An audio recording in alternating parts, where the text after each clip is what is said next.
என்னையா இந்த 14 கட்சி எனக்கு தேவையில்லை. இந்த தொண்டர்கள் ஒருத்தர் தான் இந்த நாட்டை நான் பிடிச்சு காட்டணும் இல்லையான்னு பார்.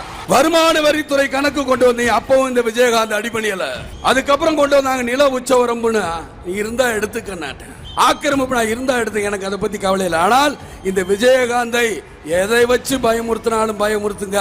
ஆனா விஜயகாந்த் எதை வேணாலும் நீங்க விலை கொடுத்து வாங்குங்க. ஆனால் என்கிட்ட இருக்க தைரியத்தை மாத்திரம் உங்களால் விலை கொடுத்து வாங்கவே முடியாது.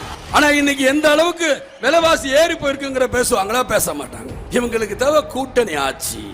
தனித்தனியாக தேர்தல வந்து நில்லுங்க, நான் சந்திக்கிறேன். உங்களால முடியுதா? என்ன பிஞ்சு பிஞ்சு போடா பிடிச்சு போலீஸ் ஸ்டேஷன்ல போடுவீங்க, என்ன பண்றீங்க? ஜெயில போடுவீங்களா இல்ல கொல்லுவீங்களா? கொண்டு போங்க, என்ன பண்ணிருவீங்க? நீங்க கூட்டணி வச்சுக்கிறீங்களா? கூட்டணி வச்சுக்கிறீங்களா? நான் முதல்ல இருந்தே சொல்றேன், நான் தெய்வத்தையும் மக்களையும் நம்பிதான் வந்திருக்கிறேன். தோல்வி பயம் உங்களுக்கு அதிகமா இருக்கனாலதான் இந்த பயத்துல இருக்கு. ஆனா எனக்கு துளி கூட பயம் கிடையாது. ஏன்னா நீங்க எப்போ ஓட்டு போடுறீங்க